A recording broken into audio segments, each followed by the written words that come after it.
doing, Doc? I need fuel. Give me fuel, take a fly, ship me trace it out of sight.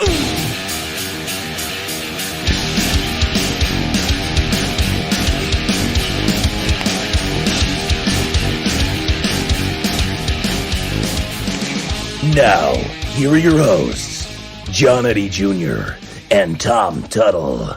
Welcome to almost the end of the regular fantasy football season. It is for us in the Flag League. It is. Most leagues still have one more league. week, so there's still hope for some of you out there that are clinging. I need this, and this to happen. I need this person to lose. You are just. I have seen it from Tom over the years. If this, then this, and this happens, I'll still be able to do it if I do this, this, and this. And a lot of we're times, still here because we need Lamar Jackson to play tonight and Patrick Onwuasor to not do very well. I just need Lamar Jackson to get 3 more points than him. Yes, and I'm in the playoffs, which I did not think was even possible. After tiebreakers and all that kind of stuff, you were almost done. I thought it was just over. There's no way because the Panthers in the Flag League were really bad. They're one of the worst in the league. And the last few weeks they've been scoring less than 200 points, which sounds like a lot, but you have to score at least 250 to usually get a win in this league. But they're probably not going to score 250. They're not. And they're still going to beat the Panthers, who just had 311 points last week, which was the top of the league for that last week. And I was like, oh, that was it. That was my last chance because there's no way they're going to lose to the Panthers.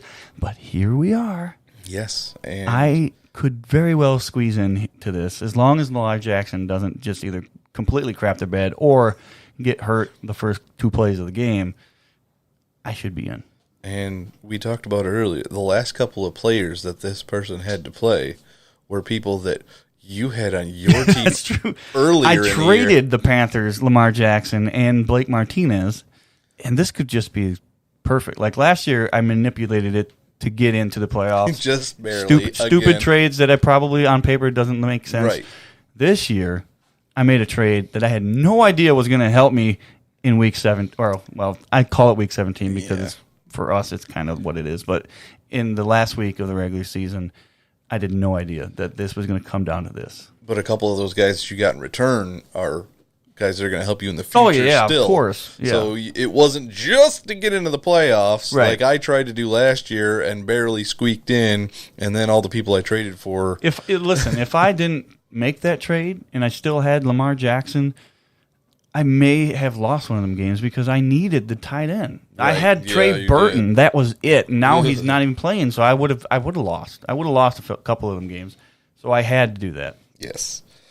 So here we are. It's playoff time, and we're going to talk about some of the performances of this last week, and if we think maybe they'll keep going, or if maybe it was a fluke, and maybe they've just played against this is pretty much playoff time for everyone. To be honest, because the last week of the season, 80% of the players, 80% of the teams have to win to get in at the very least, or need help. So let's go with the top scorer, at least in the Flag League, of this last week. Do you know who the top scorer was? Oh, I know who it is, and I didn't play him because I played Josh Allen over Ryan Tannehill. And he's been great. Yes, exactly. I mean, let's go down.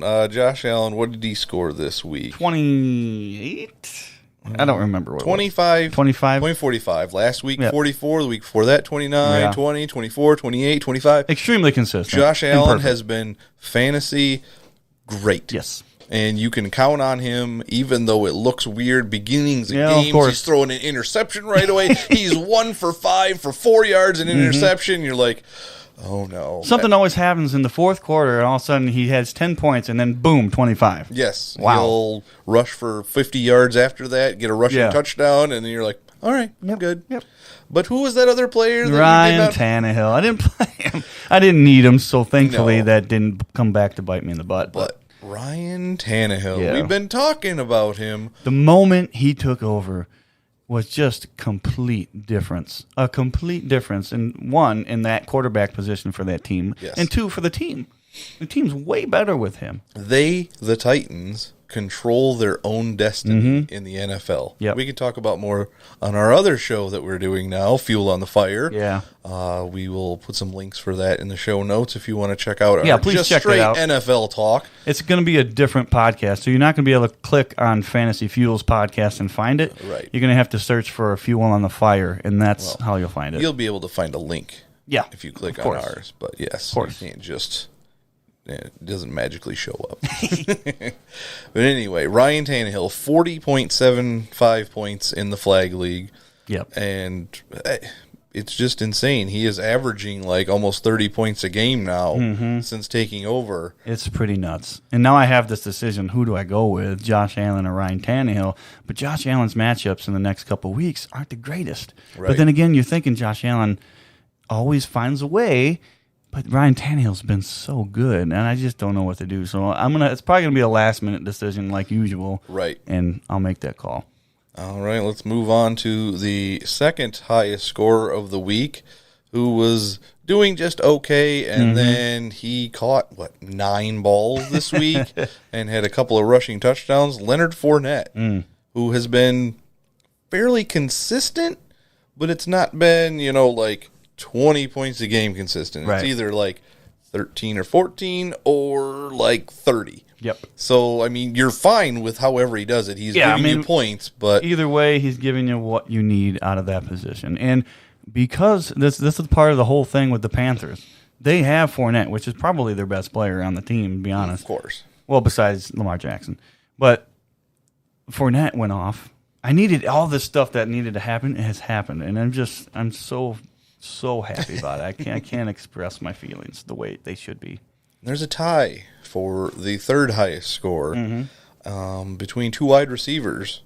One, Chris Godwin, who has been pretty consistent. Again, basically like Leonard Fournette, and he gets you 12 or 14 points, or he puts you up 30 to 40 points. Yep. And who did he tie with this week?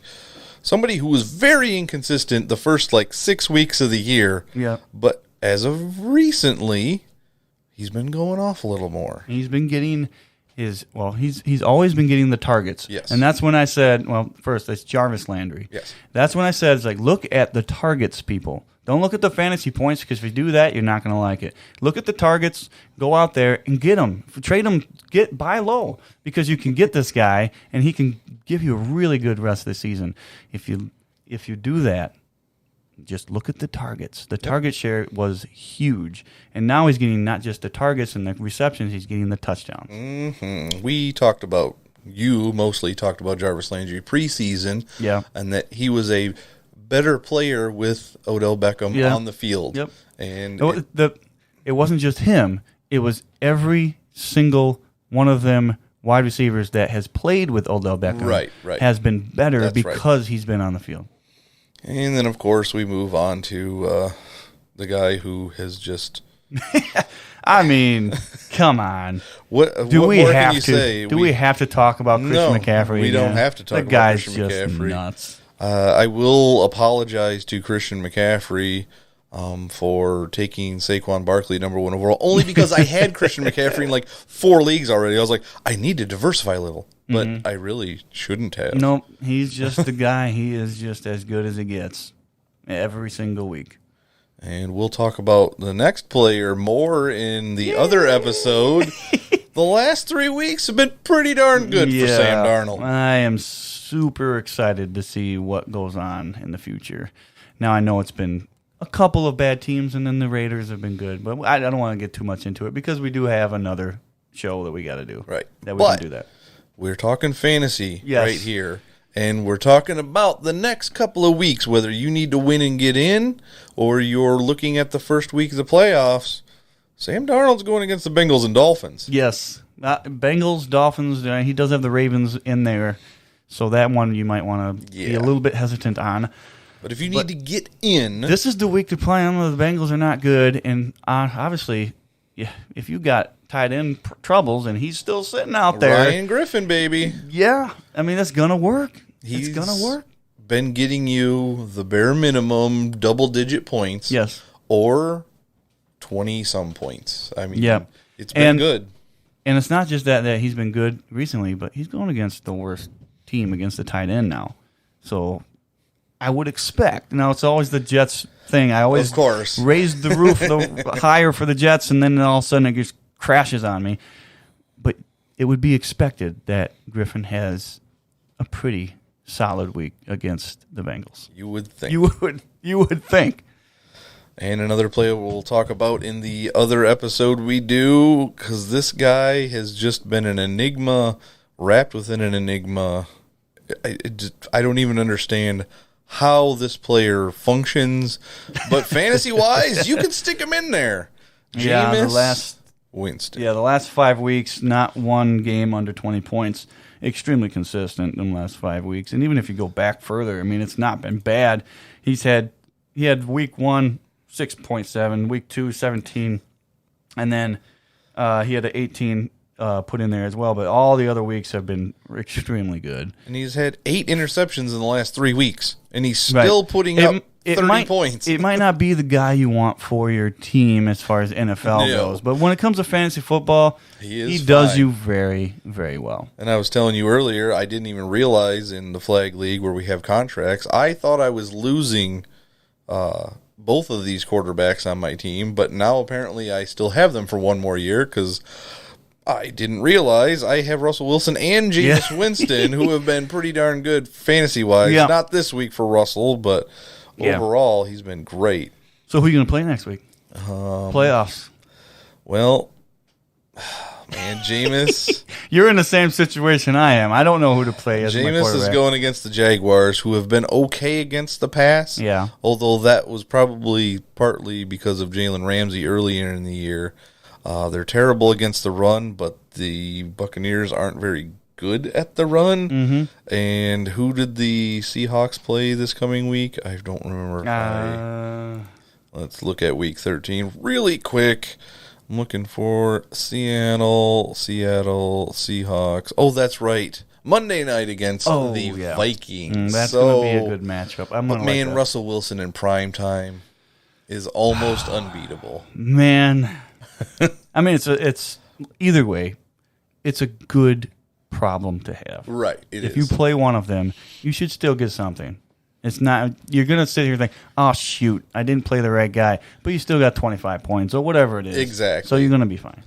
Yep. All right. Let's move on to my boy, the 8th highest offensive player this coming week or this past week, who in the last 3 games has scored 33, 36, and 27. Yep. That's really good for a running back. Yeah. And that's especially good down the stretch when you're trying to get into playoffs. This guy's winning you leagues at this point. I tried to trade for him in the Flag League. Don't have him in the Flag League, but I do have Derrick Henry in lots of spots. Yes. So I am ecstatic that he is turning it on. Yeah. And the Titans overall as a team are turning it on. So let's look at their next couple of opponents. Okay. And as you do that, I'm just going to say week 2, he was under 20, week 3, under 20, week 4, under 20, week 5, under 20, week 6, under 20. And then after that, he's only had 1 under 20. He had only 1 under 20. It was under 10. But that's the perfect guy to trade for in the middle of the season. Because I tried. Yeah, I know you tried. It's kind of hard with that. And the person that has him has known me forever, and he hates trading with me because he knows I always get the better end of the deal. Or at least he feels that way. Yeah. It might not be true, but he definitely doesn't like trading with me because I know I won't do it unless it benefits me somehow. Mm-hmm. But there he is. So Derrick Henry in the next couple of weeks goes against the Colts, who are 19th against the run. Right. So that's pretty good. Yep, it's going to work out. The Raiders, 23rd against the run. Oh, wait. No, I'm looking at the wrong one. The Colts are actually 5th against the run. Okay. The Raiders are 21st against the run, and the Texans are 12th against the run. Okay. None of this is the key, okay? And I don't know if you thought about this at all, but when he started going off was week 7. Do you know what happened in week 7? Week 7. Oh, did Ryan Tannehill take over? Ryan Tannehill took over, and then Derrick Henry started doing ridiculous numbers in fantasy. Over. Yeah, so it might not matter what these teams are ranked. I don't think it does. I don't think it does. With the offense that Ryan Tannehill is running, just another Miami cast-off doing well in a different situation. Yeah. So you're not going to sit Derrick Henry. I just wanted to No. see what he was playing up against. Baker Mayfield has been fantasy consistent the last 4 weeks, so he's a quarterback you can use, and Yes. they have a very easy Pittsburgh next schedule. week. Yeah. Pittsburgh, Cincinnati, Arizona the next 3 weeks. Yeah. Although if you make it to the championship game, you might not want to play Baker Mayfield against the Ravens. Ravens. I was going to say it has to be the Ravens. Yes. And then week 17 against the Bengals, that means nothing to anybody Yeah. usually. You know, there's some leagues out there. There are still some and leagues out there. we were in one, weren't we? Yeah, we Couple still years- are. We still are in that league. Yeah. We have an unbelievable team in that league. Yeah. We play double headers kind of every week, and we've only lost 2 games so far in that league. So it's like, I don't want to quit that league. Yeah, yeah. It's I just can't stand week 17 because I know. all of the star players are going to be sit when you don't need to Exactly. be sit. It's just, yeah, week 17. And we talked about him a couple weeks ago, how consistent DJ Moore has been. He Yep. had another great week. 32.5 points. And he is going up against the Redskins, the Falcons, and the Seahawks. Yeah. And they're all Yep. not that great against Yeah. the pass. So obviously you're just going to keep firing him up. Let's quickly go through a few guys because it was a star-studded week of people doing well. Nick Yeah. Chubb, Zach Ertz had Yep. a really good week. DeAndre Hopkins, Yeah. he did good. Let's see who else we got. George Kittle finally had a breakout week after Yep. being out. Deshaun Watson. They did fine. Mitchell Trubisky. Whoa, what's going on here? If you didn't mention it, I was going to mention it because it's just like the 1 week you can start him. Other than 2 other weeks in the 2 entire- other weeks, he's Yeah. scored above 20. 4 total Three, times. yeah. Wow. Yep. We already talked about Josh Allen. Calvin Ridley, the last 2 weeks, has been really good. Yeah. He had 25 and 29 against the Buccaneers and the Panthers, division rivals. They got the Saints this coming week, back to the Panthers, and then the 49ers. So you can keep firing them up for the next couple weeks, but conference finals in your fantasy championship is the 49ers are just something insane against the pass. Michael Thomas again, consistent as ever. Will Fuller coming back. He from the started injury. me off on such a good note. Yeah. Luckily, he did help me win another league, but the flag league, he just Now, yeah. that's probably one mistake I made in the listener league because I got just so fed up with Will Fuller that I just dropped him flat out. I was Right. just like, I'm done with this. So that would have helped a lot this week. Yeah. Whatever. I guess I needed to win everything and he needed help, but Yeah. I still got a sliver of a chance to win. Now, a guy I was so high on, so glad he was a backup to people that I had, 3 or 4 years ago now, I think? Probably 3 years ago. Jonathan Williams. Yeah. He has taken over for Marlon Mack Yeah. and done great. He's been fine. Yeah, just perfect. And Marlon Mack had a few good games, and it was just like, he's been, and it was just, you were expecting more, especially after the first 4 weeks with Marlon Mack. Right. You were like, wow, all right, I got something. Then it just went real I slow. tried to trade him after week 3. Nobody bit. I don't know what it was. And maybe everybody just was like, The only league I had him in, I also had Juju in, which is the only league I had him in. And I tried to trade both of them. I tried to package them both to Reggie for George Kittle, and I could not get it done. Reggie is too smart for that. I know. You He can't do knows, that. just like Gary. If I'm trying to trade you, I'm going to try and get the better end of the deal. So Right. Yeah. whatever. Jimmy Garoppolo, he's kind of been up and down. The 49ers as a whole have been a great team, but Jimmy Garoppolo is not somebody you can just stick in, Right. plug and play. Yeah. A.J. Brown, he's been up and down. Good week. He would have been a great person to get in a best ball Yeah. early in the year. Yep. Michael Thomas, obviously, this guy is That's on a so record consistent. pace. So consistent. Let's see. How many catches did he have? 10 catches this week. I'm sure that was probably more than the wide receivers combined for the Eagles, which means he still has more catches than all of the wide receivers on the Philadelphia Eagles combined, and more yards and more of everything. He is on pace for record numbers. Yeah. And we had to settle for him. You want Michael Thomas. All right. Quietly, Allen Robinson has still been a decent wide receiver. Yeah, he's been very fine. Greatly consistent. Very fine. Yeah. Alvin Kamara finally had a couple of back-to-back good games. Not like we're used to from Alvin Kamara. Yep. But who do the Saints play? They have the Falcons and the 49ers coming up. So next week? Next week, But if not- you need to get in the playoffs. Not the playoff week one. Right. That's tough. I mean, you're still probably playing them because you probably don't have somebody who can take that spot from Kamara, but Yes. that's a tough one.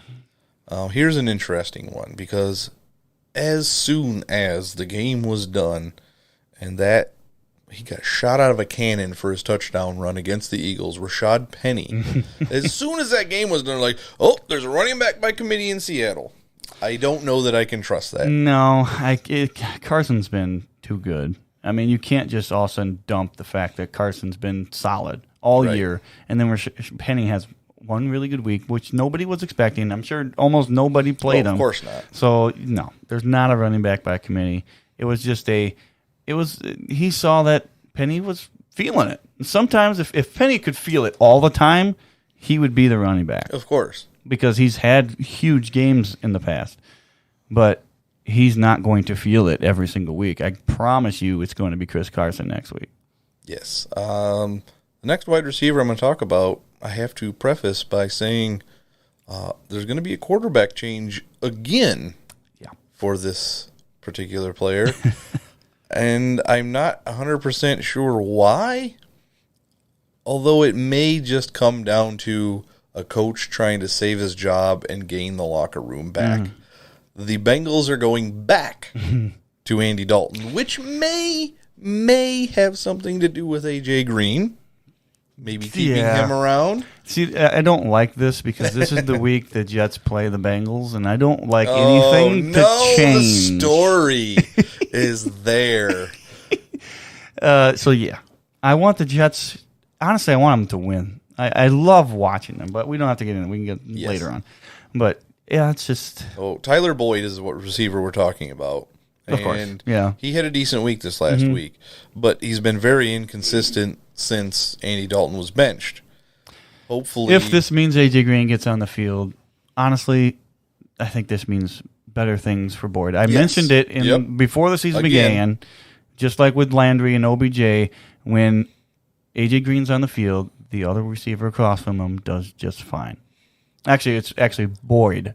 There hasn't been a lot of other people that have been good with A.J. Green, but Boyd has been really good. Another interesting one that I'm not sure if it's a hookup or not, but after the incident 2 Thursday nights ago, the Steelers have benched Mason Rudolph and put Devlin Hodges in, and immediately he hooks up with James Washington. Yeah, that was that was awesome. Yes, it was. That was crazy. And I tell you something.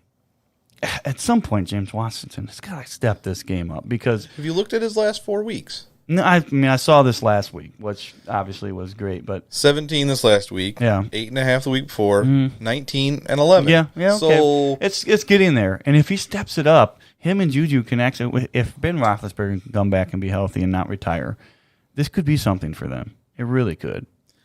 But it's all relative. We don't know what's going to happen. This team is just completely up in the air at this point. All right. The next player I am going to mention was supposed to break out 3 years ago. This means it's a bust, I'm assuming.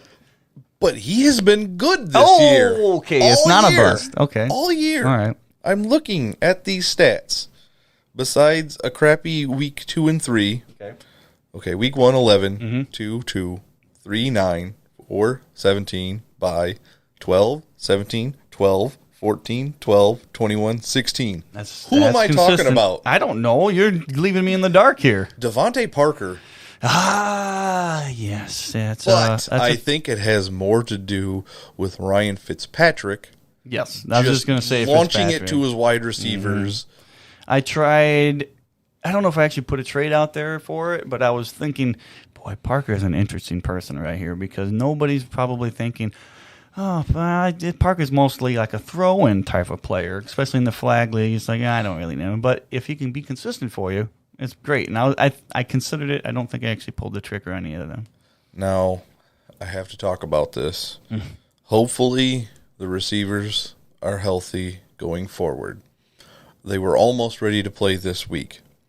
I retweeted Dan Orlovsky broke down Carson Wentz's performance this last week, and it was insane. Thank goodness Orlovsky can break it down the way he does because it was explained beautifully by him what the receivers were doing and why it was affecting Carson Wentz's throws, because it looked like Carson Wentz had a horrible game. Yeah. I mean, terrible. Yes, he had some fumbles. Yes, he had some bad throws.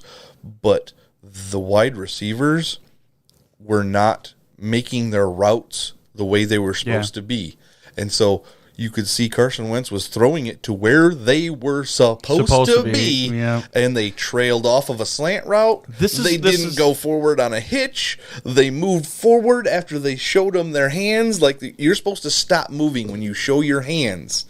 And J.J. Arcega-Whiteside goes over to the left. And you're like, this is why during the draft, I always say speed is huge, and it is huge. A lot of players, when they're wide receivers, speed is probably the biggest thing you look at. But for me, man, route running.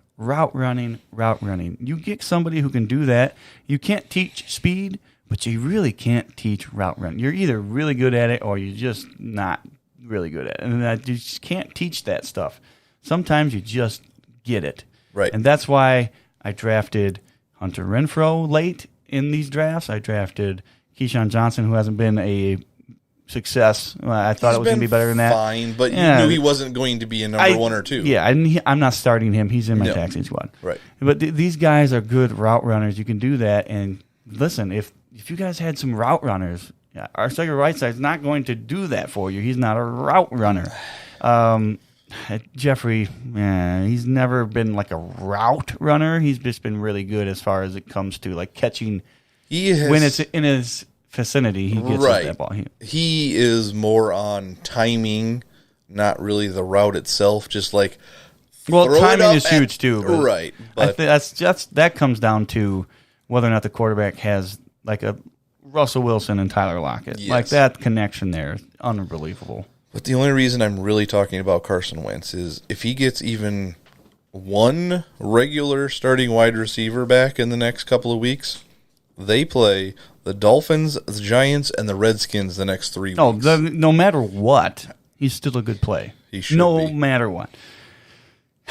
But do you have somebody else you can trust more in? Yes, that is the key because there. At this point, you can't sit there and say, I trust in Carson Wentz, because he hasn't proven the trustworthiness the last few weeks. Exactly. Especially this last week wasn't that good. And another guy who's been okay, but not consistent enough where you can trust putting him in your lineup. And this was a guy that Joe said was going to win you some leagues. Ronald Jones. Yeah. He's been fine. He had another okay week. I mean, 2 weeks ago, he only had 4, but before that, it was 24 and 19, and he's been hanging around double digits. So I don't know if it's going to win you leagues, but because of the fact that you probably drafted him super late and you're getting something out of him, I could see how he's helping you get to a winning of league, but not a guy that's giving you 30 points every week and surprising everybody like Juju did last year. Not this year, but yeah. And don't look now. This will be our last player we talk about in this particular episode. Don't look now. But Tariq Cohen has been silently having decent weeks the last 3 weeks. Yeah. I'm just saying. Yeah. He is a flex play right now. I have to believe when they were just not doing good as far as a football team, they said, we got to do something different. So they went back to what was being successful. And they won this last week, so yeah, something's working to a certain extent.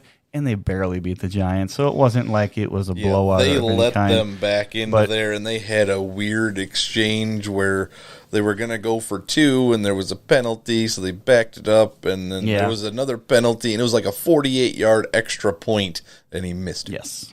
And what? I agree. Cohen is a flex play. I don't know if I could just sit there and be, boy, that would be the one guy I'm sitting there. Oh, I got this guy and I got Cohen. I don't know what to do, and I probably would just make a flip the coin decision. And who knows? Like Cohen is just right now. Last year was the year for Cohen. I said that last year. I never said a single thing about him this year. We told you to temper expectations actually at the beginning of the year. Yeah, I kind of remember that. Yeah, because I was seeing some bad trends and whatnot of because of who they drafted, who they signed, and all that kind of stuff. Flat out, I want Cohen to not do good this next week because I'm going against the Lions and they have him. I don't know if I'm going against the Lions. All right, before we get out of here, yep, there's an update from the Baltimore. Do not tell me that he is hurt and out for the rest of the game. Well, I'm going to start by saying Patrick Onwuasor has no stats. Okay, that's good. Marquise Brown has 3 catches. Okay. For 29 yards. Okay, please tell me it's from Lamar Jackson. 2 touchdowns.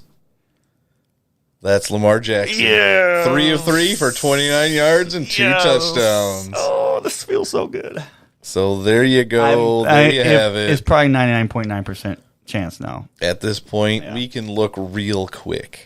Real quick. Let's go look at game day scores. Let's do it. Before we get out of here. We're looking at Falcons-Panthers. Right now, the Panthers are up by 15. Just like that, Lamar Jackson has taken it to the house. You know, I loved last year when I put myself into the playoffs, and I put everything on the plate and did it myself. This year, though, it's almost better. I love it. Like, just the fact that there was no chance. Like, I thought there's no chance I'm going to make it. And then it happened. And it's your boy from the beginning of draft season. It all worked out perfectly. I didn't even intend to do this. Nope. But I did. I intended it. Yes. I knew it was going to come down to the last game of the season, and Lamar Jackson was going to give me what I needed. If you're not watching on Twitch, which you should be, twitch.com, yes. twitch.tv/fantasyfuel, you wouldn't have seen me roll my eyes at what Tom just said. I rolled my own eyes because it's stupid. But you did. Yeah. All right. Well, that's going to do it for us for the fantasy portion of the evening. If you're on Twitch, stick around. We're going to talk some regular old NFL talk. And again, there'll be a link to that show called Fuel on the Fire in our show notes. Thank you for listening. And don't forget to stay fueled up for the fantasy season. Playoffs. Playoffs.